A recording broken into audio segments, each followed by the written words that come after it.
All right, Nico. So you are a nicotine expert. I got to ask, is Nico a stage name so that it aligns with the word nicotine?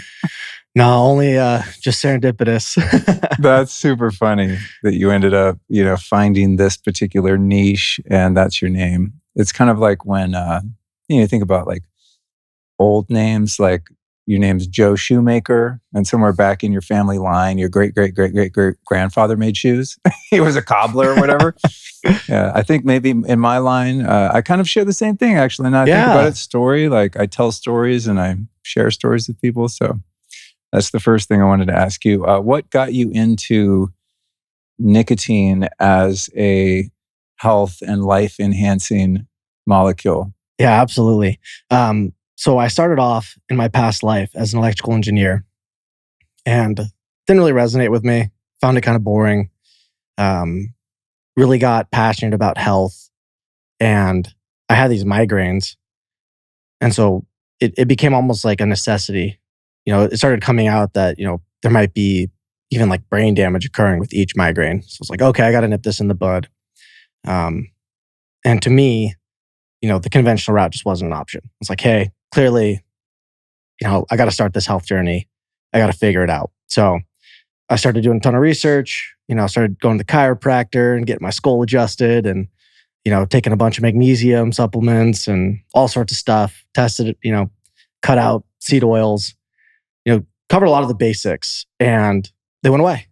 Haven't had a migraine in years, which is just amazing because if you've had them, they're the worst. What's the difference between a migraine and a regular headache? A normal headache, which, most people have had, your head hurts and it's just not that, it's not that big of a deal. A migraine is a wildly oppressive, hours long, for some people, days long. It's a headache, but often it comes with nausea. For me, violent vomiting. Really? Oh yeah. No, it was just like I was getting punched in the head and I was super nauseous. Thankfully, they didn't last as long for me. But a lot of one of the key indicators is you'll often have an aura or something like this beforehand. It's almost like something's going on with the blood flow in your brain where like it drops off and then comes in super hot. So I would have these terrible auras to the point that it was almost like stroke symptoms. I'd get numbness in my hands. I'd have even some errors in my speech, which was terrifying. So I would know what I was trying to say and the words just won't come out. Like either the wrong words, wrong order. And, it was really scary. Scared my family, scared myself. And, obviously it was a major wake-up call. And in a lot of ways, I'm grateful for it because it got me on this path. And it also taught me how to suffer. So, that's one of those things that you aren't necessarily grateful for at the time because suffering isn't the best. But that was a lot of the worst suffering in my life, and at the end of the day, it's not that bad, right? But the temporal suffering of migraines is not nothing. So that got me on this path. And then I became super passionate about health. I was like, yeah, I'm not going to be an engineer. I want to do something a lot cooler, a lot more interesting than that. So I went and got my MBA, started working for my dad's business, which conveniently enough was in the health food space. So started learning about specialty sweeteners, supplements, specialty supplements, mineral supplements. Kind of went down that rabbit hole and then, got into the biohacking space, did some crazy fasts, did my cold water plunges and all that. Did some a little bit of crazy ones. I would do like a dry fast and sauna. And then of course I had my Oura ring, so it was kind of freaky. One time I got my heart rate down to 34 beats a minute. And I was like, oh wow, either I'm really healthy or this is really stupid. So I like to do fun stuff like that. And then, one of the things that kept popping up in the literature, being the huge nerd that I am, was nicotine. And then I heard about it from people that, you've talked to, Dave Asprey and Ben Greenfield. People like them definitely, I was following them and seeing what they're doing. So I was like, cool, well, I want to try nicotine and, I want to see if I can get anything out of it. Because I had never used any nicotine prior to coming up with this, really. I tried like some toothpicks. That was like the only product I could find that kind of met my orthorexic standards in terms of ingredients. But it made me realize that there's this major problem, which is the delivery methods for nicotine are not so good. So I was like, well, what could we do? So I started, making up what I affectionately call crack rocks in the kitchen. or it's basically like using old school confectionery techniques to like mix it with nicotine and see what I could do. And eventually it evolved into this. Epic. Well, I love your perspective on suffering and discomfort. I think that many of us go through challenges, and obviously when we're in the midst of it before we found the solution, it can be pretty oppressive and depressing, right? But then when we get past it, oftentimes we've changed our entire way of living as a result of solving that problem. And there's no way to know, but it's interesting to look at, to me, how many other problems I might have had down the road and how many other degrees or varieties of suffering I might have experienced had I not had that one initial one that set me on the path, right? So like if you didn't have the migraines, you might have just been an NPC and just normal person, eating regular groceries, regular food, whatever, right? Oh yeah, I could have been one of those 50% of men that get cancer or whatever, right? Yeah. So, and then you could have had a lot of other problems down the road. 100%. As an electrical engineer, I'm curious, were you like on job sites, like around a lot of electricity? Oh yeah. Yeah. So originally, I did a little bit of time working in San Diego in defense. I had problems with that personally, ethically. So I was like, I'm not going to work in defense. So I went and switched over to the utility space. It's like, okay, I'm providing a necessary service. I was in Arizona at the time. It's like, yeah, people are going to die if the air conditioning turns off. I think this is a good, like a relatively noble path, which to me was really important. So yeah, no, I've been in huge switch yards. I've been to nuclear plants. I've been to all over them. I remember going to one switch yard in general, and I was with a bunch of people, and they're like, "Oh, let's go stand underneath the reactor." And it's with women, so like their hair would stand 2 feet over their head because the magnetic field is so powerful. And I was like the loser health nerd, and I was a mile away. I'm exaggerating, but like looking at them, like, you guys are crazy. That is a very powerful magnetic force that you guys are walking into. So yeah, no, I've been around probably too much electrical equipment, but I wonder if there was any correlation between the migraines and all of that EMF exposure. I think it happened before that. I wasn't in the field that much, so I've had a number of concussions. So I think that's more than likely where it started. You get a few concussions, and then there appears to be some genetic predisposition as well that's there as well. One of the things I've contemplated when it comes to nicotine and also caffeine is that over history, so many of the great works of art have been created under the influence of those two substances.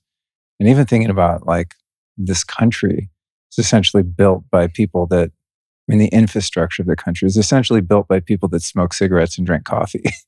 And I don't know how many great artists, like how many great compositions in classical music or, Renaissance paintings or things that have really stood the test of time as great contributions by human beings. There's no way really to quantify it, but logic would dictate that a lot of that has been assisted. Great works of literature, for example, right? When you think of the archetypal timeless author, they're sitting there like smoking cigarettes and drinking coffee as they work on the typewriter and produce their opus, So there's like definitely a historical precedent for both caffeine and nicotine. And I think one of the problems, and I'll get your take on this, is that if you look at the history of lung cancer, for example, prior to around World War II, human beings have been smoking tobacco probably for all of recorded and pre-recorded history. But there was virtually no lung cancer until we started growing tobacco commercially with fertilizers and then spraying it with pesticides. And then all of a sudden you have this massive wave of lung cancer from cigarette smokers. Have you looked into that correlation? Like, is smoking tobacco actually that bad for you if it's organic tobacco that you grew yourself in your homestead or something versus commercial RJ Reynolds pesticide-laden, chemical-laden tobacco? Yes, I strongly suspect that's the case. So, when you go to the grocery store and you see, the cigarettes locked up, there's a big warning sign above it that says, all these companies literally designed to make these products more addictive. They're just like big food. They're formulated to be as addictive as possible. And then there's also a number of crazy regulations that contributed to making them worse. But There's something like 600 additives that you're allowed to add to tobacco. None of them have to be disclosed. So, you don't see the ingredients on the package. Yep. Wow. And so, for example, light cigarettes, they added pyrazines, hypothetically to make them more addictive. But, I think one of the big things that's contributed, in addition to the arsenic, the pesticides, the rat poison, all this stuff, to maximize a crop, is in the United States, flame retardants are required to be in cigarettes. So you cannot buy cigarettes in the US without flame retardants. So flame retardants? Yep, because a few people were smoking cigarettes, sitting in their lazy boy, and they fell asleep and they burnt their house down. Oh, so they don't keep burning. They won't keep burning. So unless you were buying, your raw organic tobacco leaves and chopping it up yourself and rolling it, then yeah, I think you're gonna have more problems than otherwise. I mean, smoke in itself is still carcinogenic. So I think limiting smoke exposure is wise. But modern cigarettes are definitely worse. I mean, again, it's just like the correlation with big food. What about the paper? I've always wondered about rolling papers, because when you look at rolling papers, which I haven't used in a very long time, but I used to roll a lot of smokables up back in the day. And there are these little lines on, like zigzags, like traditional rolling papers, right? There's these little lines on them that help them to burn evenly, just for example. But even if you just think about like printer paper, right? That was once tree pulp, and then it's been bleached in hexane and God knows what chemicals to like turn it white and to make it thin and make it pressable into paper. Have you looked into not just what's in the tobacco, but the actual rolling papers? I haven't, peripherally, I'm semi-familiar with the paper industry, and they're using like sulfuric acid and all this stuff. So intuitively, it seems like a bad idea. I don't smoke, but I've heard that organic rice paper is the best option. So, which is, it's safe food, very well-known substance. So if you're the person that's going to do that, that's what I'd recommend. Got it. Another thing that's interesting about nicotine in the form of tobacco is the ceremonial use by indigenous cultures. Anytime I've ever participated in a plant medicine ceremony, for example, with people that are doing it according to some tradition, the use of tobacco, whether it's just used, diffused into the air, or people are actually smoking it, is a huge, huge part of that experience. So it seems that there's some,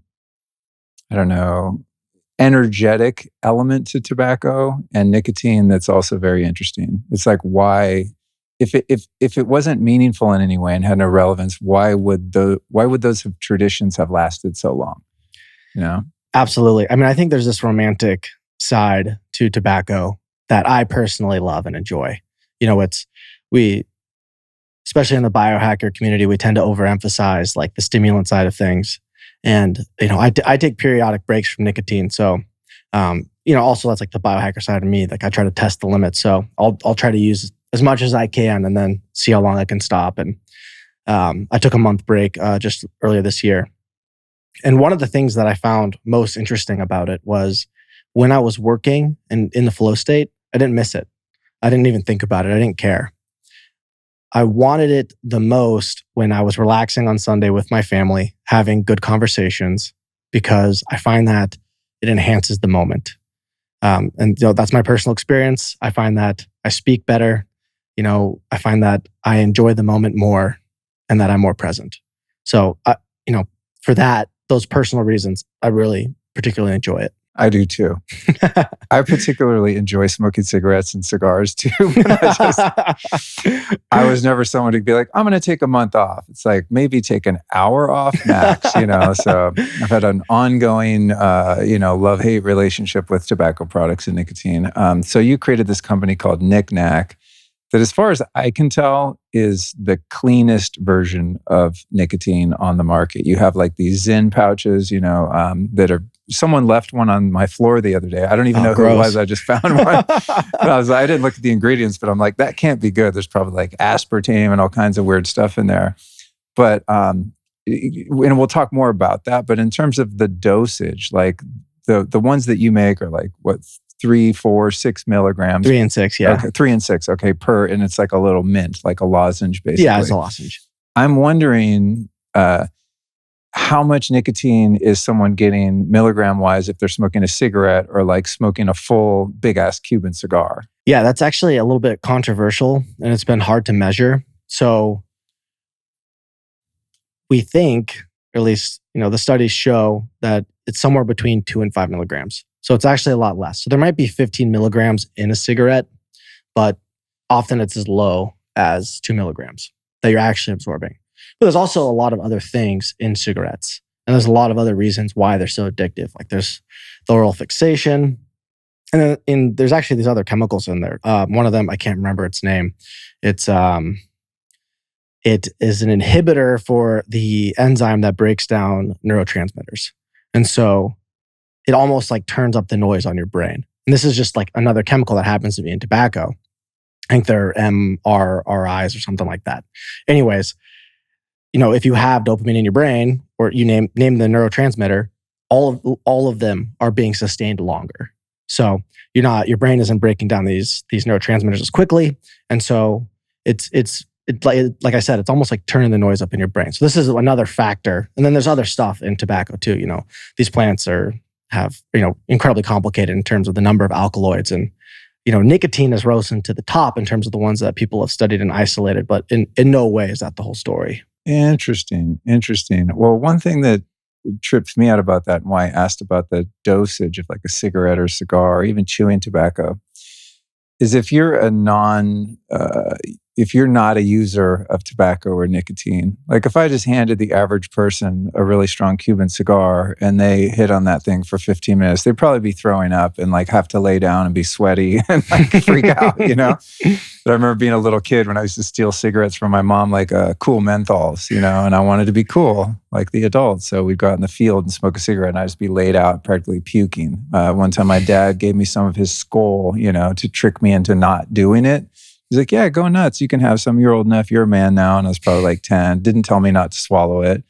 Sick for a whole day, just puking my guts out. So So it's interesting that like with your Nic Nac product, for example, it seems like the delivery method through the mouth or the low dose of nicotine doesn't really seem to have that effect. At least it doesn't on me. I feel totally fine on it. I'd put you in the high tolerance category. Okay. Yeah. We certainly have people that think, 6 is twice as much as 3. And so we get people all the time. It's like, oh yeah, let's get the 6 milligram. And they can't handle it. So, really? Oh yeah. Most people, the large majority of people, especially even smokers and vapors, because depending on the vape, because some vapes are crazy high. But often, like I said, because it's going through your lungs, a lot of it isn't being absorbed. It's less than you would think. So even them, potentially the 6 milligram can hit too hard. So it's just a tolerance thing then? It's partially a tolerance thing, but a lot of it is the individual physiology. So some people metabolize nicotine really well, and they'll be on the lower end of the half-life. So, it might be like a 30-minute half-life if you're like a super nicotine metabolizer. And then if you're not so good, it might be more like 2 hours, which if you compare to caffeine is still really fast, caffeine being 5 to 6 hours for most people. So generally speaking, humans metabolize nicotine pretty dang well. So it's kind of individual like caffeine, right? You have some people that can't touch coffee because it totally sketches them out. And they have a coffee at 9 in the morning. They can't sleep the following night, for example. And then you have another type of person that can drink a coffee with dinner and go to bed at 10. Exactly. Got it. Okay. I think that a lot of the nicotine products like nicotine gum, patches, lozenges like you make, et cetera, before kind of the biohacking thing, and people discovered it's an incredible nootropic and mood enhancer, as you described, having Sunday with your family and you feel really good. I mean, I love nicotine. I use it way too much. I think I would err on the side of abuse. I'll just admit that. However, a lot of people are using these type of products to quit smoking because of all the issues we've talked about, right? Cigarettes are just not good, especially standard ones. One of the things, though, that seems more problematic even perhaps than cigarettes is vaping. Have you looked into not only the chemicals in vapes, but some of the chemical reactions and things? I've heard some pretty nasty things about when you turn, glycerin into an aerosol, you create some other really toxic metabolite and so on. I don't know the details, but it sounds pretty gnarly. Yeah. I mean, they're definitely a bad idea. So the way that vape started was, here's all these ingredients that are fine, maybe individually. And I'd hate on a lot of them to start, but generally speaking, they're acceptable ingredients, and let's go ahead and just make this cocktail and let's see what happens. But no one ever thought about, hey, we're taking all these unstable chemicals and what happens when you put them at 500 degrees and you inhale them. I don't know of any good research actually documenting all the reactions, and it might be because there's too much variability, but these compounds are obviously unstable. So you have artificial sweeteners because that's the go-to sweetener for anything because they're the cheapest, often 300 to 600 times sweeter. We can take a deeper dive on artificial sweeteners if you like. But you have those, which are definitely unstable. And then who knows, artificial sweeteners, even natural flavors. Artificial flavors. Yeah. The cherry vapes. Yeah. I mean, you could just tell they're toxic because you'd be walking, you're at the gas station or someone walks by you with a cherry vape cloud, like it just smells nasty. Oh yeah. And then they stay in the air way too long. Right. And obviously there's propylene glycol, which is the PEG. And so, that may cause popcorn lung. I thought it was really interesting that vitamin E acetate took the fall. Like that was what came out in the news. It was like, hey, it's vitamin E acetate that's causing these problems. I was like, I don't understand why you're singling out vitamin E, which is known to be like one of the safest supplements ever. So I thought that was interesting. Maybe it's true. Maybe there's some chemical reaction that happens with it. I don't know. And I'm not aware of any research that actually shows what happens. I mean, intuitively, it seems like a really bad idea. Have you received anecdotal reports from people being able to get off of smoking or vapes using like an oral nicotine product? Yeah. It's anecdotal. I should just go out and say it right now. Yeah. Not making medical claims. I'm not making any claims ever. Yeah. Wouldn't dare make any claims, especially as I'm sure you're aware, we're under a ton of scrutiny. So no, not making any claims. But yeah, no, I had a lovely lady email in and say, hey, I've been on cigarettes for 45 years, never could quit. Started using your product and I quit. So, and some other really cool stories, some other really interesting medical problems too. So really cool. Obviously all anecdotal, but yeah, it's been really rewarding, to be able to get that feedback from some of our customers and say, hey, you guys better keep going because we really depend on your product. It's like, wow, awesome. What was it like starting a company that is kind of adults only, a controversial molecule in terms of finding your way through regulations and rules and all of that stuff? Oh, to this day, it's a huge, huge fight. I mean, we're going to just keep on fighting the best of our ability. Obviously ton of red tape, in many ways, rightfully, nicotine's under a lot of suspicion. We have a lot of that will see our product and say, oh, you're going to kill people. How dare you? And all that. And we just have to kind of say, well, we hope not. We don't think so. But, we're trying to rebrand nicotine and make it more acceptable. And in a lot of ways, we owe Zyn some credit there. There's something like 50 million people plus just in the United States that use nicotine. It's like 1 in 7 adults. So in our mind, and from an ethics perspective, we're just trying to give people the best possible option. I think there's the need for a lot more research on nicotine, especially in humans and outside the context of tobacco.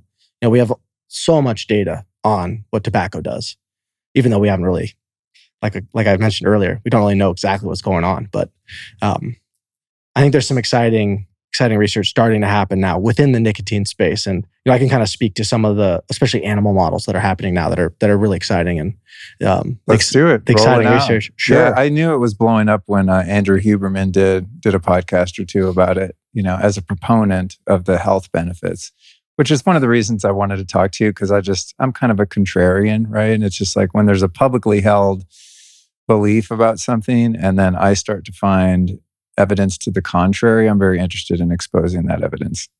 Yeah, nicotine is fun because it is rebellious. I mean, it has this rebellious heritage. It's fun. I mean, and that's part of the problem, right? It's alluring. So yeah, I mean, right away, for all the people that think nicotine causes cancer and that's the source of the cancer, even the WHO and the US Surgeon General both say, hey, not enough evidence to say that nicotine causes cancer. Obviously a lot of people are looking at it for what it does in that cholinergic acetylcholine pathway. I think a lot of people are starting to get familiar with that. Obviously, there's some very interesting things that happen when you stimulate that cholinergic pathway. You stimulate the vagus nerve. You strengthen that gut-brain connection. It seems that nicotine has the potential to like really reduce cytokines, which is really cool. So there's definitely this immunomodulation that occurs. It's a wildly complicated process, but it seems that the initial results, especially in animal models, are really strong. So that's really cool.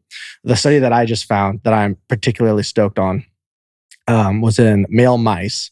And they were looking at, well, first of all, they found that as part of the mitochondrial process, nicotine is likely a metabolite, and it acts as a signaling molecule for an enzyme called nicotinamide phosphorybosyl transferase, which is... How long did it take you to memorize that? Way too long. I can never remember words like that. Some of your like Ben Greenfield and these guys like will rattle off stuff like that. I'm like, dude, it took me 5 years to learn that. How to say the word, let alone like what it means. Yeah, I probably didn't say it right, but that's okay.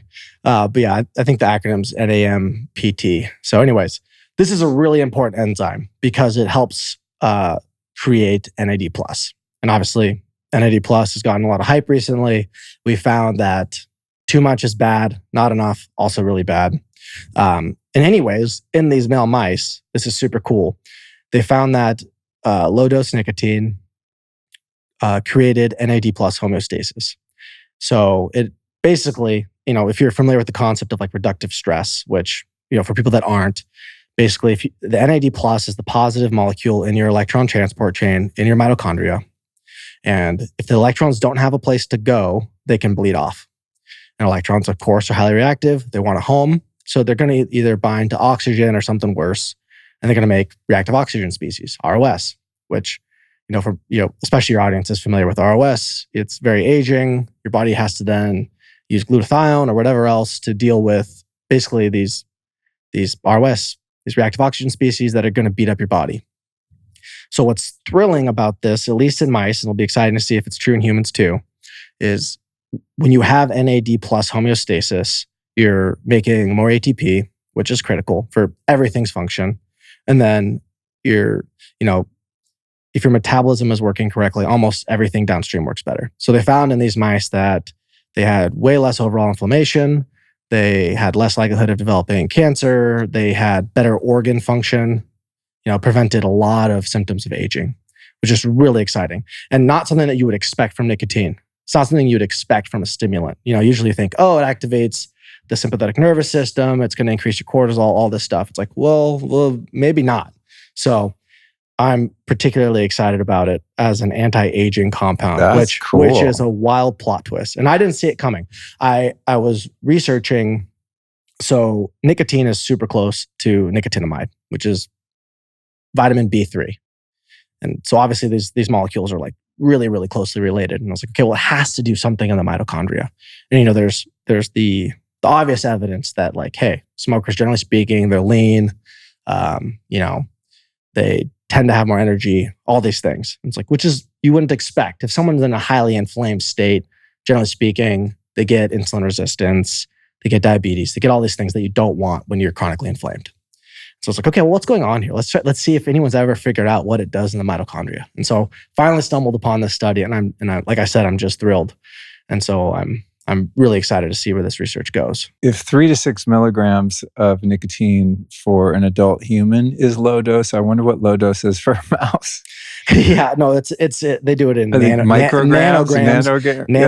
per milliliter is how they did it. It was a tricky study. I wonder if the mice get like super productive and focused, feel good. Well, the older mice perform better in neurological tests. Really? Oh yeah. So they do the maze test and all that stuff, and the mice that had the nicotine had they maintained their youthful performance. Well, isn't it neuroprotective in some way too? Yeah. The research indicates that from a signaling perspective, and then again, obviously your brain has a lot of mitochondria. You need a lot of energy for your brain. And so if those mitochondria are functioning well, there's this metabolic side that's probably contributing. So there's been a ton of focus on the acetylcholine pathway, which from a signaling perspective also appears to be highly neuroprotective. But it appears that the effect might be even twofold. You mentioned the cytokines, and that reminded me of during the COVID era of the past few years, I saw a few things percolate even out of the mainstream science space, which has proven itself to be largely untrustworthy, to say the least.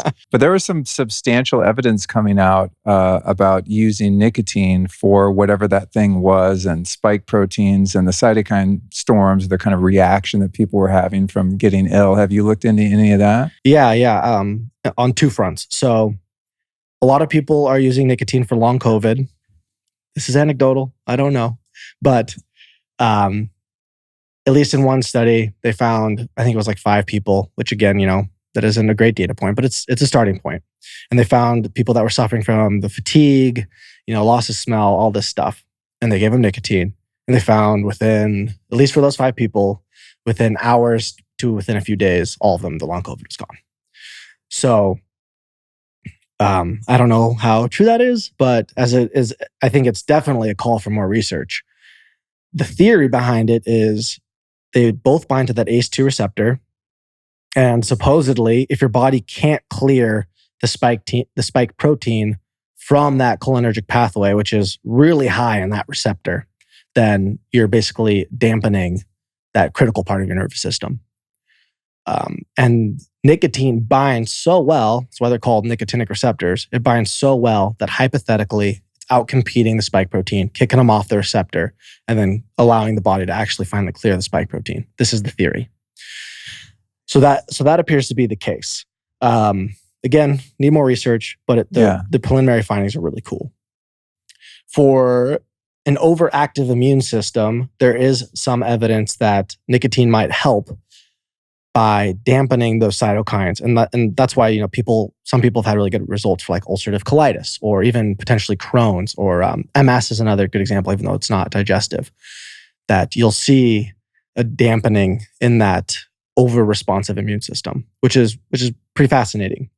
I just had an idea for your next product for Crohn's and colitis. Nicotine suppositories. It would work. Get the payload right where the problem is. You know what I mean? Yeah, I mean, nicotine gets in your bloodstream pretty effectively. So I don't know if that would be necessary, but it might be more fun. Just thinking outside of the box. Absolutely. I'm halfway joking, but a multi, I think, how many times has John been on the show, Jared? Like 8 times or something at this point? Dr. John Lawrence, he's got a company called Mitozen. Oh yeah. I love his products. And, he makes suppositories, which is a method of delivery taken from the pharmaceutical industry, right? Because it's better absorption, it's less painful and inconvenient than an IV. And so it's just a superior method of delivery. But I love talking about it just because it's just funny. Because I talk about it so much. People are like, wow, he really has a butt thing. He must really enjoy it. I'm like, no, I actually don't enjoy it. I just enjoy getting the benefits. I want the maximum impact of whatever molecules I'm trying to get into my body. Oh, totally. Yeah, his, what is it? The 100 milligram melatonin, 100 milligram CBD. Yeah. Sandman, I think. Yeah, the Sandman. Yeah, that product, it definitely kicks. Yeah, I do. I do those a couple times a week. If I got like a poor night's sleep the night before and I'm super tired, I'm like, wow, I got a big day tomorrow. Do you find that you metabolize it fast enough, or do you like crank citrus? How do you? Well, with the melatonin, the high dose, when I first started using his stuff, this is probably 3 years ago or something like that. I've had to find a sweet spot. Like I use the one, I think it's 250 milligrams of melatonin. It's got a bunch of glutathione and magnolia bark and a lot of other great compounds in it. But what I found is I would be groggy the next morning.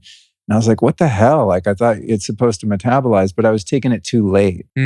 So now when I use it, I'll take it at like 7, so I start to get tired at 10. And then the half-life of it seems to be such that if I wake up at 7 or 8 the next morning, that I wake up refreshed, But yeah, it depends on the person. But for me, I think I probably metabolize melatonin a bit slower than some.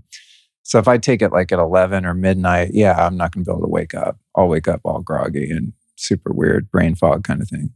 But you also get used to it over time too. That's the thing. Because even now that I think about it, sometimes I will take it a bit later and I'm like, I'm kind of pushing it. It's 10 o'clock or something. And I think, well, I'm going to just wing it. And then I actually do pretty well with it. So I think over time you kind of just learn how to work with it. Totally. I found that over the smaller doses actually works better too. And I don't know if some people say that melatonin might actually turn into serotonin, which might be problematic. So I've noticed that at those smaller doses, I might have like nightmares or something like that, or like an overactive mind, which I know a lot of people experience, especially at kind of like that 5 to 10 milligram dose.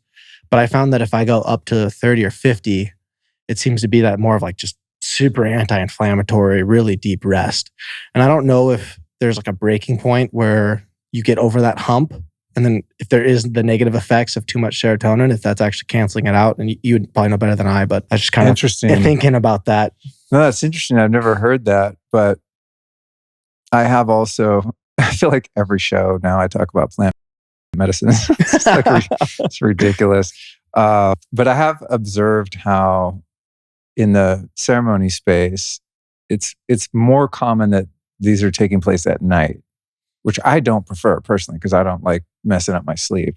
But, I'm going to go with the program. But I've thought about that in the correlation to Joe Dispenza's work, right? How you put on an eye mask and you create darkness when you do his meditations and stuff. And then the breathing exercises, the breath holds, all of that, the way Dispenza describes it is you're basically putting pressure on the pineal gland, and there's a piezoelectric effect on the crystals in the pineal gland, and then that creates this chemical cascade of I forget the order, but if it's melatonin to the metabolite of serotonin to the metabolite of dimethyltryptamine, DMT, and that's why you can do meditative and breathwork practices, and you can see visions and I don't want to say hallucinate, but definitely see fractals and colors, and I've witnessed people who are like never taken a drug in their life, stone cold sober, and they are tripping balls doing Joe Dispenza stuff. My dad being one of them. Interesting. We took him to a retreat and he took off his eye mask and he's all, how was it, Dad? Are you okay? And he's like 80, And he's like, oh, that was interesting. He said, I started seeing all these colors and lights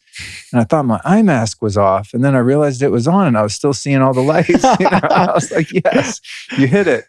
But to your point, I'm sure there are people that, are much smarter at science than I am, but there definitely is a cascade effect of like melatonin, serotonin, dimethyltryptamine, and all of that. So I've always just kind of suspected there's something to do with that when people are wanting to work with entheogens, that it's happening at night because, 3, 4 in the morning is when your highest melatonin is. And so there must be some sort of assistance that we humans have become aware of over the ages of indigenous peoples developing these rituals and ceremonies. And they know, it has to do with the cosmos and where the moon is and your melatonin and how that all affects your brain and stuff. It's all very interesting to me.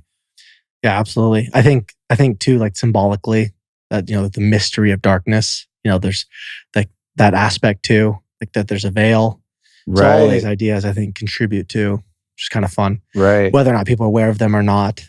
Yeah, it still works. But that's interesting that you've had some funky dreams and nightmares and stuff working with the medium dose of melatonin. I've never experienced that. I just don't notice it if I don't take a lot. I'm just like, Yeah, only at the lower level. If I go to the higher level, sleep great. Interesting. Kind of interesting. So, and I think a lot of people, I've at least talking to other people, have had similar experience. So cool. So, you seem like a classy guy. We just met, Nicco, but I don't think you're going to try to shit on, your competitors. Most people I have on the show, if they're trying to interrupt a market, they're usually pretty you want to play nice, respectful at like calling out Zen or whatever, but just speaking objectively and broadly, what are some of the problems in terms of ingredients you found with other like smoking alternatives or other nicotine products? Sure. I think that a lot of these companies have actually done a great service. They've provided, in my opinion, a much better product. And like I said, there's much better than like smoking. Yeah. Okay. I mean, again, you got 50 million plus people that use products that, they're known to cause cancer. They're known to cause all these problems. So they're ushering all these people that, they're not going to quit. Nicotine's highly addictive. We all know that. And it makes me feel great. I love the way it makes me feel. So I have no desire to quit. So it's giving them a better option. So I'll give them that credit. And I think that's great. And look at what Swedish Match has accomplished in Sweden. Sweden went from being super high population smoking. I think it's down to like 6% or something. Really? Yeah, like almost no one smokes. They still use snus, which is, Right. it's tobacco within a pouch. But Yeah, I used to use those. yeah, I mean, it appears to be Yeah. a lot healthier than smoking. I mean, They're strong though. They'll knock you on your ass. oh yeah, they're way more nicotine, Yeah. which might be indicative that nicotine's not the problem, right? They're getting more nicotine, but Right. obviously that evolved into these now nicotine pouches that, they don't contain any tobacco. What I don't love about them is, of course, they have artificial sweeteners. Things like sucralose, I think, are highly controversial. There's now research showing that a certain amount of sucralose probably degrades into a chemical called sucralose 6-acetate, which might be genotoxic, which to me is not good. They might cause gut dysbiosis. A lot of people complain about them and don't tolerate them well. It certainly appears to be the case. So, have you found anyone using aspartame in those kind of nicotine products? Yeah. Really? Oh, yeah. They use aspartame, Whoa. acesulfame K or ACE K, sucralose. All three of those are very popular in pouches. Wow. I can't remember exactly to which product, but yeah. Yeah, that's one of those things I really try to avoid. Aspartame, it's kind of not talked about that much, but when I got into this, 25 years ago or whatever, there was a documentary, I think it was called The Bitter Truth or something. It was a whole expose on aspartame. Mm-hmm. It was like terrifying.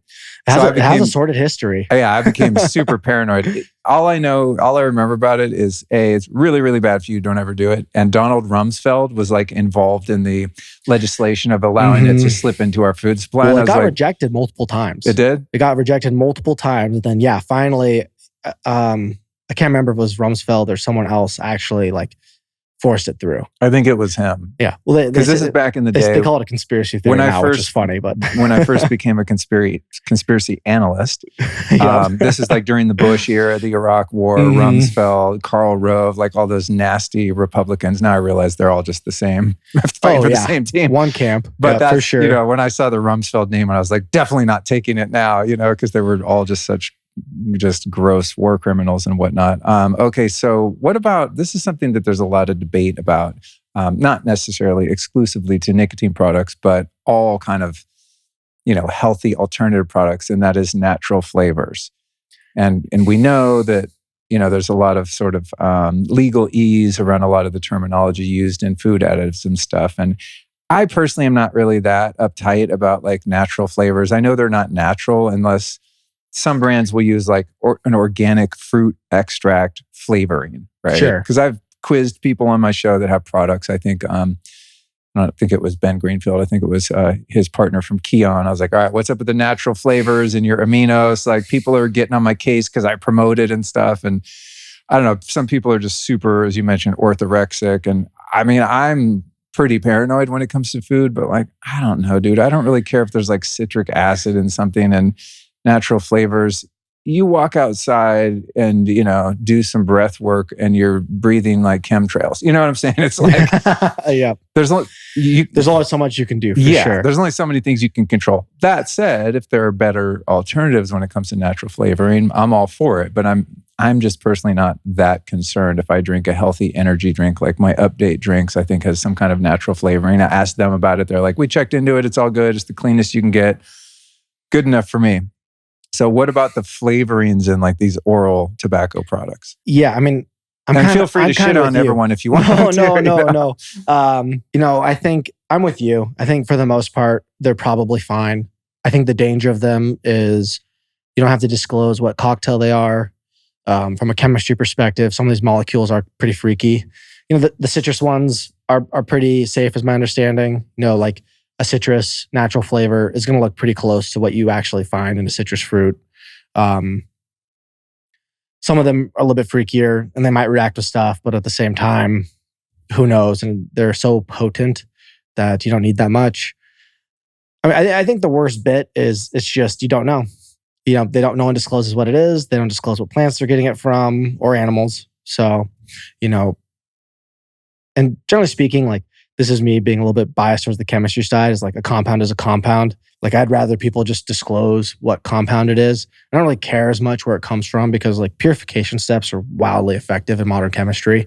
So you can get an unnatural source of something, and if it's wildly pure, it's like, okay, well, a compound's a compound.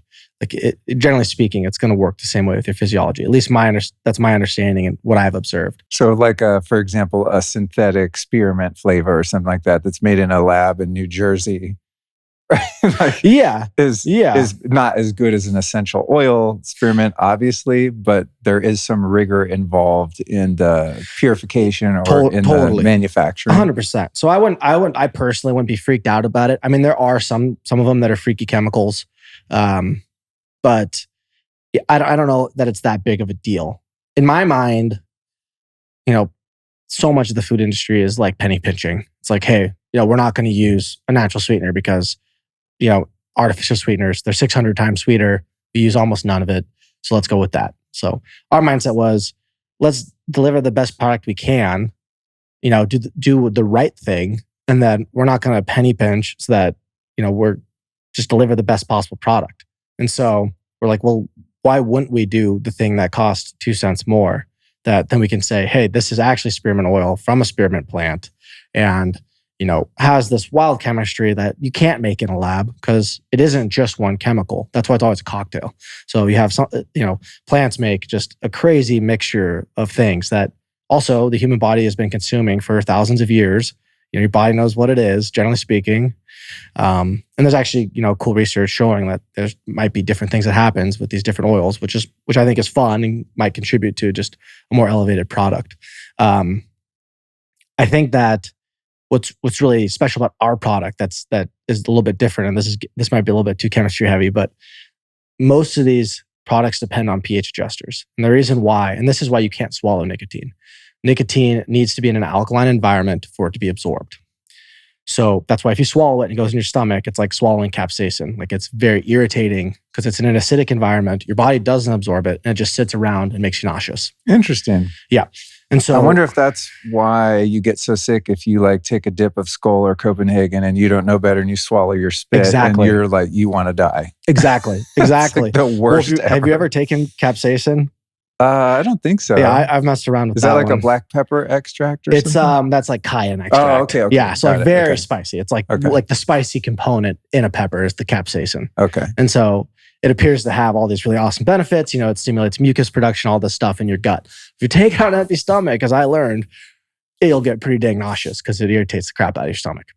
So nicotine, very similar. And that's why you kind of get like a burning sensation from it. It's an inherently spicy chemical.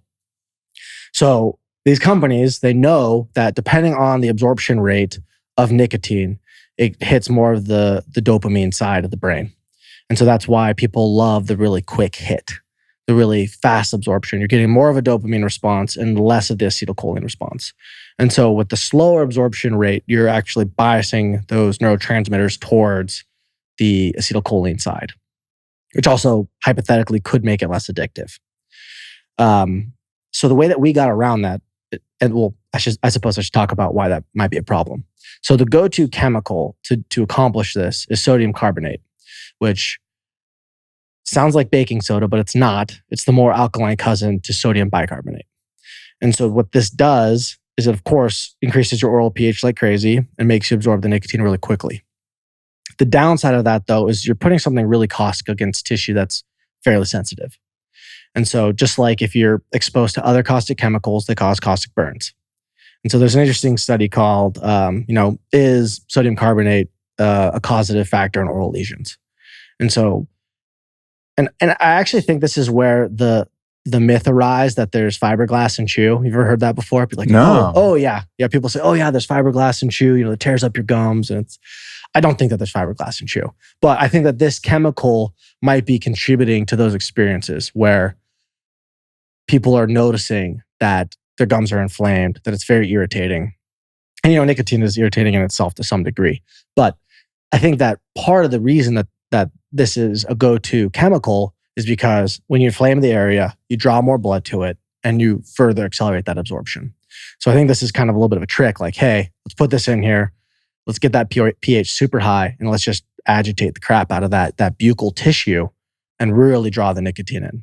And so the way that we got around that, because, we made this product for everyone, not just crazy biohackers. I'm going to have one right now, by the way. Well, all this talk about nicotine, I'm like, it's probably about time I throw one of these Nic Nacs in. I'm with you. I'll join you. So if we start talking like we have marbles in our mouth, folks, that's why. Carry on. Absolutely. So this is something that we're going through the patent process on, but xylitol is such a cool and interesting polyol. It's a sugar alcohol. It's a 5-carbon as opposed to 6-carbon like glucose. So it's very close to glucose. It actually has a really cool history. It's originally from Finland because it's from birch trees. And during World War II in Finland, there was a sugar shortage, but they had all these birch trees. So like, oh, well, let's have xylitol. We still want to have treats or whatever. And so there's this xylitol heritage in Finland. So if you ever go to Finland, you'll notice that there's xylitol like in tons of stuff on the shelf. But anyways, what they found, and based on whatever World War II data we have, depending, we'll see. I don't know how accurate it is, but what they found is that cavities became non-existent, and there's actually a 50% reduction in ear infections. So it appeared to have this just amazing effect on the global population, and the literature indicates that it's because it's like super potently gram-positive. And what that means is basically it's super preferential to good bacteria. So it kills bad bacteria and feeds the good bacteria. So it's like a double whammy, because if you're killing the bad bacteria, you can end up with dysbiosis. But this is better than that. It's killing the bad bacteria and then feeding the good bacteria. So they actually start to outcompete. And they found that if pregnant women consume xylitol, they have better outcomes in terms of even their baby's microbiota. So it's a pretty powerful prebiotic, which is really cool. But what happens in your mouth is it kills these acidifying bacteria, that's the bad thing. That's what you don't want. Like these strange streptococcus that make your mouth super acidic. And then obviously you're mixing your clearly alkaline, your calcium-based teeth to something that, wants to bind to that. So it kills those bacteria. And then of course it makes you salivate. And then, our physiology is so amazing. When you salivate, your body actually releases all these really good alkaline chemicals, releases these calciums and magnesiums, because your body is trying to restore at least the neutral pH in your mouth. So what we're trying to patent, we've submitted all of our patents for, is this mechanism of using xylitol as something that increases your oral pH as a means of then delivering the nicotine without having to use these really caustic chemicals. So wow, that's kind of fun. That's cool. Yeah, pretty nifty. That's interesting because I've heard some of that about xylitol, and I never made the correlation between obviously oral nicotine products, but there are a lot of mouthwashes and nasal sprays and things like that with xylitol, and I've used them from time to time just because you hear they're good for you, and I didn't really look that deeply into it, but that makes sense. There's definitely a correlation there because other people have figured out other kind of health supporting products using xylitol. Totally. It's a little bit controversial because dogs don't metabolize it, so we've gotten flack that dogs can't have xylitol. It's like, okay, yeah. First you don't want to give your dog nicotine. Yeah. Your dog's gonna have to stick to cigarettes. Sorry. Yeah. Totally. But just so people know, because people think, if it's bad for dogs, it's bad for humans. And this is why animal models don't translate to human models. Because in humans, xylitol is non-insulinogenic. You don't have an insulin response. The calories you get from xylitol are actually because it's fermented in your gut and makes butyrate. And that's why it's totally keto friendly. For dogs, they have an insulin response. So but it doesn't increase your blood sugar. So this is the problem. So if you get something that doesn't replace glucose, you're not getting any calories from it, but you have an insulin response and you go hypoglycemic, obviously super problematic. And this is why it's toxic to dogs.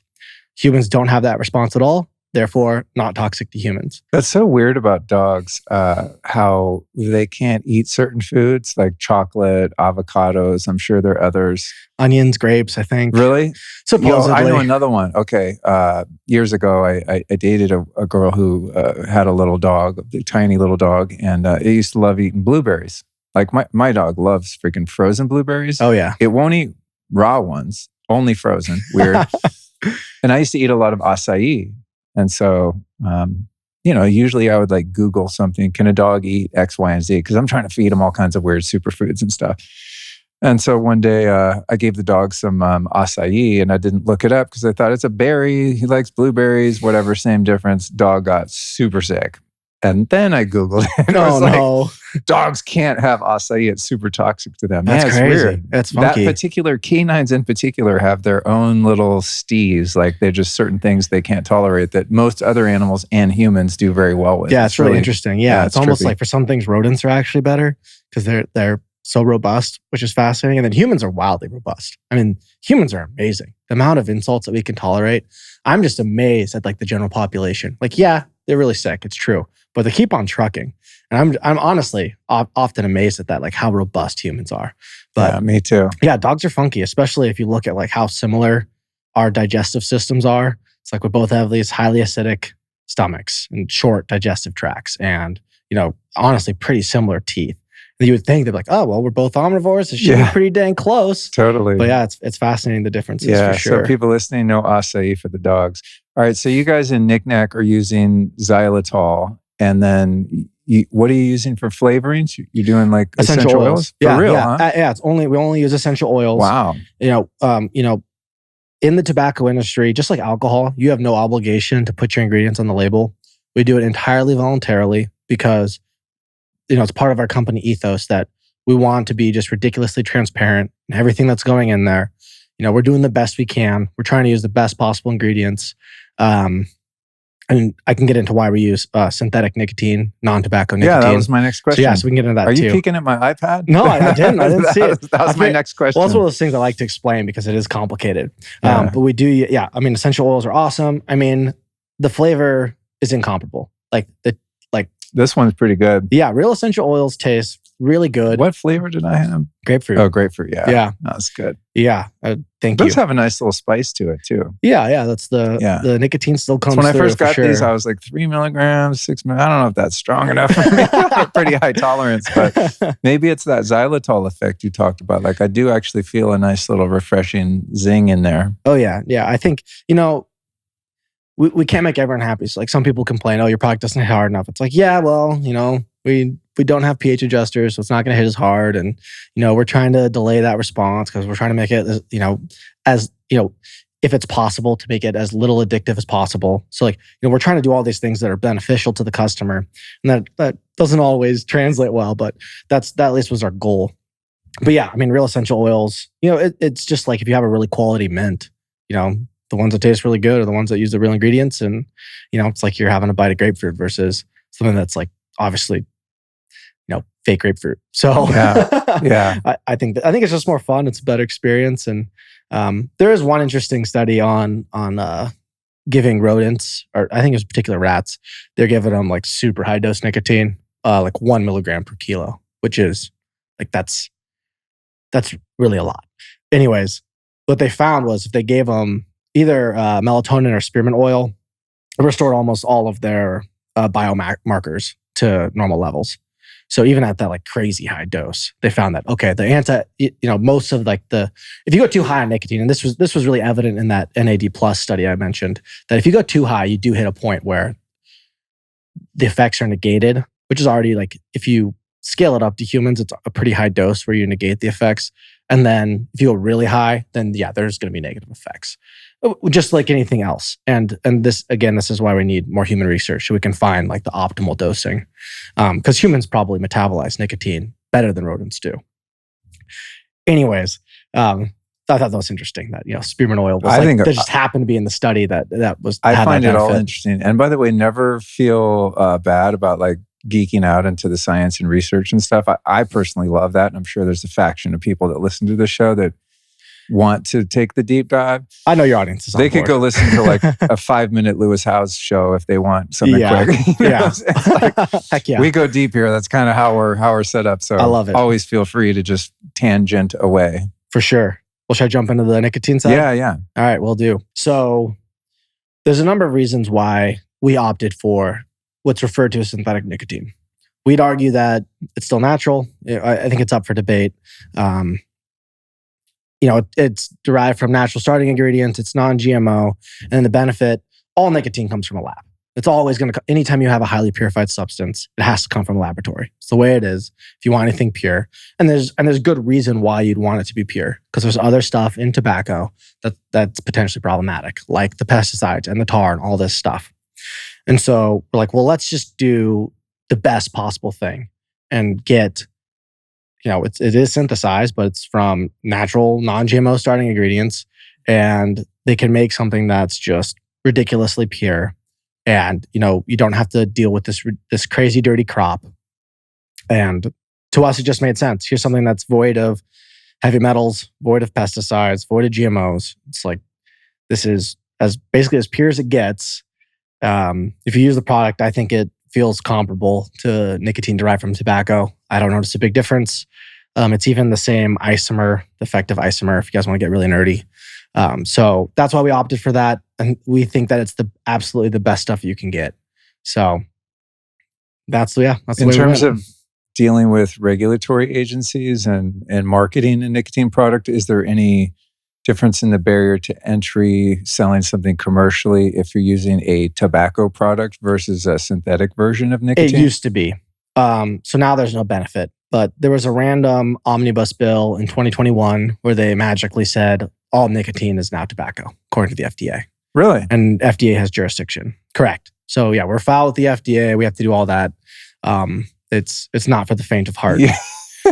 You picked a tough lane just in terms of we're tilted at windmills, if you're familiar with the expression. It's not an easy gig. There's always the fear that someone's going to show up or send us a letter or try to shut us down. So it's definitely a nerve-wracking experience. But I mean, there's some industries like that, right? Anytime you're dealing with tobacco, alcohol, and then on the regenerative medicine side, stem cells, exosomes, peptides. I mean, there's like peptides specifically. There's so many companies that I've ordered peptides from, and I vet them. It's my great source, and I'm ordering them, and then I go back and the website's just gone. Oh yeah, I mean? That's crazy. Yeah, I wrestle with that, and I've talked about this with other guests on the show who are kind of in the fringes of biohacking or alternative medicine. It's like, on one side, as a consumer, I can see that these regulatory agencies would be serving an integrous purpose, right? Because you don't want a guy like you coming to market with your Nic Nac product and it's full of fucking cyanide, right? Like someone has to be kind of, someone has to be watching out for the public, right? But then we now know, especially over the past 4 years, that these agencies are compromised so dramatically, to say the least, right? And that they're essentially arms of the pharmaceutical companies. And then you have like these pharmaceutical cartels that are essentially that own the regulatory agencies through lobbying. And so now you've got the chicken guarding or the fox guarding the hen house situation, right? So it's like, I feel bad for people like you that are like really being conscious about what you're doing. And you have to jump through all these hoops when there are nefarious characters out there producing various products that not only harm people, but in many cases, as we're seeing now, cause people to die suddenly in a very widespread way. And it's just like open season, no regulations, it's all good, no clinical trials needed, just throw it on the market and get it in everyone. It's crazy. So we live in strange times, for sure. So it's like the good guys now are being penalized while the bad guys who have the deep pockets are kind of just Wild West, do whatever they want, and everyone's making a bunch of money. And meanwhile, people are being hurt. So it's interesting. I think historically, the goal has been innocent till proven guilty. I think that was generally speaking, hey, go for it. This is America. Go do cool things, and then we'll pull it if people complain about it. I think that was historically the way it worked. And I think on the nicotine front, I think Europe has taken a much better stance. Basically, they're like, hey, people are not smoking. This is getting people to not smoke. Why would you stifle this, tobacco-free movement? Right. Let people go nuts. Whereas I think the FDA messed up so much on vape. I think that was like their big whoopsies that now I think they're a little gun shy. They're kind of like. Did you see that documentary? I think it was about Juul. The Juul one. About those vapes. I mean, I'm pretty familiar with it, so I didn't watch it because I was like, I'm pretty familiar with the history. That's like not my generation. I'm not like the vape generation. I don't think. Whatever one X, I think I am Gen X. So I didn't know about any of that, and that documentary was a great documentary, but it was also shocking. Just, I mean, from a entrepreneurial business perspective, it's just one of those things where people scale too fast and it gets all crazy and they make zillions of dollars and then just are completely annihilated. So it's interesting from that perspective, but also a lot of people were being negatively affected by the product too. Yeah, I think so. I don't know if that's to some degree overhyped, just to play devil's advocate, because the vape industry became a major thorn in the side of big tobacco in the US. You think about this industry that was highly, highly centralized for decades. You had, basically 3 players, 2, kind of 3, in the US, making just hand over fist money. It costs like 11 cents to make a pack of cigarettes. The margin is insane. And in a lot of ways, what is a pack of cigarettes these days? $12 or something? Well, I think that's like their cost of goods. No, but I mean, like if you go to the gas station. If you're in a state that has excise tax, which most of them do, and most of them it's pretty steep, they're $10, $12. That's wild. I mean, part of that is the government taking their cut, which is also might be part of the reason why the government likes it. But I haven't bought a pack of cigarettes since, I don't know, very long time. When I first started smoking back in the 80s, cigarettes were, I think, $2 a pack, like some Camels. Oh yeah, well, I mean, if you go to Mexico, they still are. They're $1.50, right? So that's probably what they should cost. But Yeah. That's still a good margin, right? If it's 12 cents a pack, you're selling for $2, you're killing it. Oh yeah. Well, that's that was the problem, right? All of a sudden, you have an industry that's highly distributed. You have all these mom and pop shops. People going in and getting whatever their custom, whatever they want, and that drove a lot of that economy away from big tobacco. So, vape. Obviously, I still think vape is terrible, but I could also see the flip side of it is you're going to want to put out some hit pieces and take down vape. If you're the big guys and want to get people to usher it into the products that you own, sensible business strategy. Totally. So I wish they would have had vapes when I was a cigarette smoker because, and this is like oral nicotine like you make, but I used to just panic on airplanes because I'd be jonesing for a cigarette. And then now I've like smelled vape when I go in the bathroom, on the airplane. I'm like, God damn it, I wish we had those back in the day. And then I would have been in there like up in the fan. Oh yeah. Raging on my vape. I'm always surprised just flying down here. There was a guy that's just like sneaking hits. And I was like in his seat? Just in his seat. Epic. Wow, bold, man. More power to him. Yeah. Whatever, you go for it. Well, when I was a kid, dude, in the 70s, there was like smoking and non-smoking sections on the airplane. Mm-hmm. And so I'm 5 years old flying back and forth to see my divorced parents. And I would be, as a kid, they wouldn't put you in the smoking section, but the guy, there'd be 3 people right behind you just smoking Marlboros the whole flight. It's like, it's so funny, the thing. Sometimes public health measures are so ridiculous. It's hilarious. As we now know more than ever. Tell me about, in the nicotine pouches, I've always been, one thing that's cool about what you're doing, obviously, as we've discussed, is you have like complete transparency. Every single thing that's in your product, like you can go right on the package or on the website and see what it is. One thing about the nicotine pouches that has always skeeved me out a little bit is like, what is the actual pouch made of? It's not like organic cotton or something. Is there any fiberglass or microplastics or anything like that you're aware of that people are putting in their gums using that type of product? It's definitely cause for concern. I haven't been able to find anything. Obviously, it came out that, people's tea bags were full of microplastics. Exactly, yeah. So that totally came out. Supposedly, they're natural cellulose fibers. So I'm hoping that they're doing it right. I've not found any evidence otherwise. Generally speaking, companies that take shortcuts with things like artificial sweeteners, you would suspect that they're going with the cheapest possible option. I don't know that I'm not aware of any research actually analyzing that. So it's something I'm worried about and I've looked into, but I'm not able to find any clear answers. Okay. Supposedly, it's pure cellulose or, some type of cellulose. Okay. And if that's true, then most likely it's probably pure because you can get, again, going back to my previous comment about highly purified chemicals. It's like you can get highly, highly, highly pure cellulose. And if that's what you're making out of, it should be fine. So, right. Like a lot of supplement capsules are made of cellulose, which is basically just like melted plant material. Or basically, yeah. Right? Yeah. Yeah. I think it's a wise practice for consumers to kind of become Karens. You know, I'm a water Karen.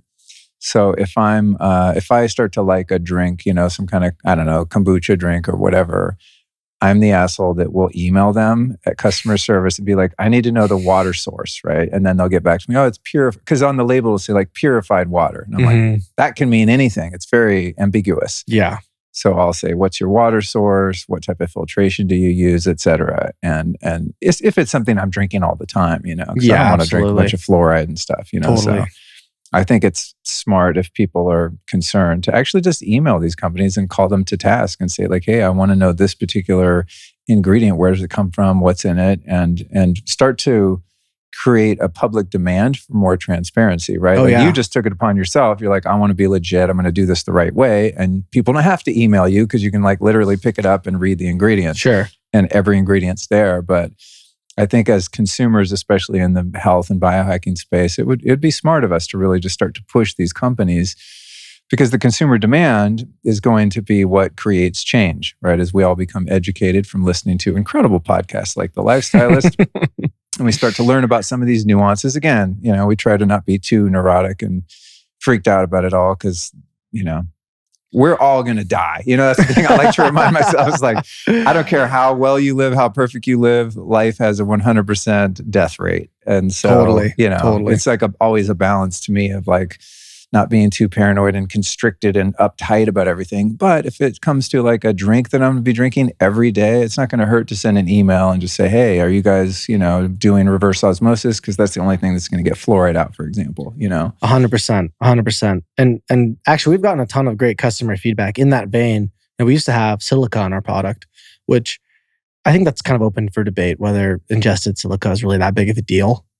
I would argue that it's probably not that big of a deal, especially like silica is insanely effective. You need just like, it'd be like the least thing we put in our product. But you know, one of the feedback we got was, hey, we don't like it. And so we were like, hey, well, what was whatever. the purpose of having it in there to begin with? Essential oils and nicotine are both liquids. So when you make a you got to bind it to something. When you make a tablet, you're really not supposed to put liquids in it. So we've kind of broken the rules, and that tableting is this really strange art that, you know, we manufacture our product ourselves, by the way. Like literally I helped install the equipment and I hand mix these formulas. Really? Oh yeah, I still do. So it's not made in China? Not made in China. No, we make it ourselves. So we're intimately familiar. Where's your organization at? Where's the outfit? Yeah, Spokane, Washington. Really? Yep. You guys make it up there? Just make it there, yeah. That's cool. Yep, we got our facility there, and yeah, you know, it's been a wild ride. You know, figuring out how to do all this stuff. It's pretty crazy, but it's a lot of fun. And in retrospect, a lot of it was kind of miraculous, but really cool to have it come together. And yeah, so we're like, well, whatever. Let's test it without silica and figure out a way to do it. And actually, I think now we have an even better product. So, have you considered going into the gum space, or doing, you know, like pouches or anything like that? We've totally thought about doing pouches. We found a source of hemp-based fiber pouches, so that would totally be an avenue of doing it. And we are a small startup. We've been at this for only a little over a year. Pouch machines are not exactly. It's only quick. been a year, huh? A little over a year. Have you guys raised any capital, or are you? Yeah, we raised some money to get started, and then, you know, we've totally like hustled to make it happen. Like long hours of figuring this stuff out ourselves and not paying a multi-million-dollar pharmaceutical consultant to dial it in for us. So, been a lot of trial and error. Super fun, super crazy. Definitely a lot of nights up to 3 a.m. just like trying to fix something. So, if you haven't done a startup before, highly recommended.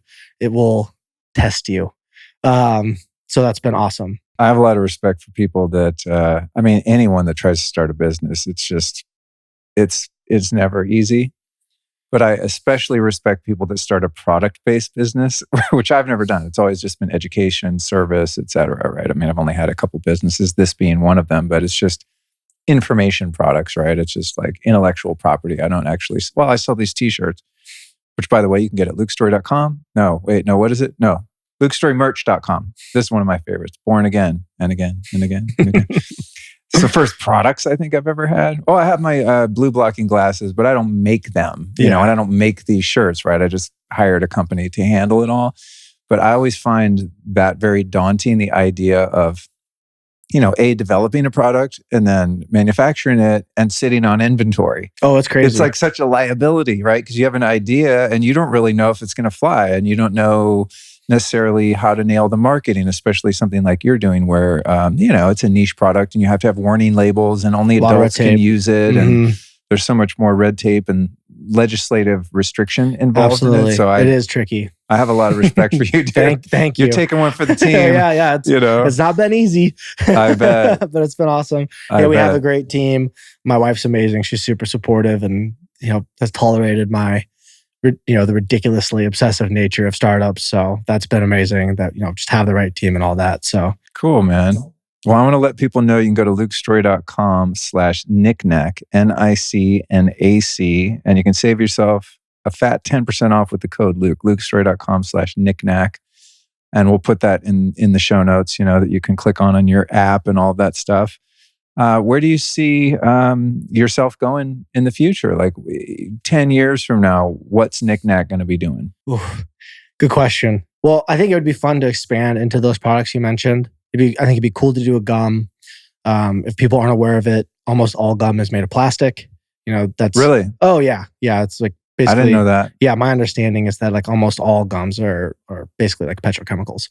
So because that's how you make it something that like, you can chew forever. Like that isn't something that's normal. So it'd be interesting to do something like a mastic gum based nicotine. It'd be interesting to have to do some experiments for sure. So that's something I want to look into.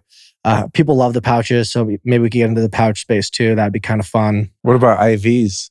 For the high dose folks like us. Yeah. We joke that we want to do a snortable. Call it Nic Nac Snorties. Totally. We won't be doing that. That's a joke. Well, speaking of John Laurence, he makes this hop-a based spray, Zen spray. You know, which I was using a couple of years ago, and I started using it too much, and it was problematic for me. It's pretty high dose. You know, it'll knock you on your ass too. So I think nicotine is great in moderation. Some of us, like myself, are a little more prone to habituation / maybe leaning into addiction. But I know a lot of people like you that just like are able to use it as a supplemental, a cognitive enhancement tool, and there's no downside, you know, for people like that. And if you're someone who has a propensity toward addiction, it's like, well, we all have to take responsibility for ourselves and our decisions. And for sure, you know, you play around a little bit and you fuck around and find out. You know what I mean? It's like, as I say, that was me in my long journey with nicotine. I was like, oh, I could probably smoke a cigar. Boom, I'm on 5 cigars a day. You know, it's just like, wow. But most people I know don't have that kind of tendency, you know. And I also look at it like, man, I have a pretty clean life. I'm super healthy. It's like, I got one little vice. I'm not going to kick my own ass about it too much. I find, you know, there's also like anything you have, do the consequences of whatever you're doing outweigh the benefits. And there's always that scale. And I think if we each apply a little self-honesty, and if you have the ability to be honest with yourself, you can go, okay. I mean, jogging too much is bad for you, right? Oh, yeah, it's like, of course. There's always kind of a tipping point there with anything you do or any product you use where it can be good for you, and then past a certain point, maybe not. Yeah, I've been thinking more about, you know, obviously lifespan was a big thing for biohacking, and then it turned into health span. And then for me, I've been thinking more about just, well, maybe we should throw that all out the window and just go for quality over quantity. And, you know, don't start a startup if you want to live long time. Yeah, totally. Like I got more gray hairs now than I should. But I'm grateful for them. And, you know, it's like, it's almost like the search for meaning and doing the right thing over all else. And I have found that more profound, more rewarding. And, you know, certainly keeps me going when a lot of things are telling me not to. So I have found that, at least for me, to be the right balance. And I'm going to keep doing it. And yeah, I'm probably not going to be 100 years old, and that's okay. Yeah, at least you'll be happy and live well. Exactly. Well, thanks for joining me, man. And thanks for your commitment to quality, transparency. I love having people on the show that are doing it right. It sets a standard right? For other people that are creating products that are supposed to be healthy. There's so much stuff out there. I mean, if you go into like the Whole Foods vitamin section, it's like 80% of it is either totally ineffective and useless or toxic. You know what I mean? So it's like, or both. Yeah. When I find something and I like you guys sent me some of the stuff, I read the label and I was like, damn, dude, well done. Well played. No complaints. That my inner Karen has nothing to email you about.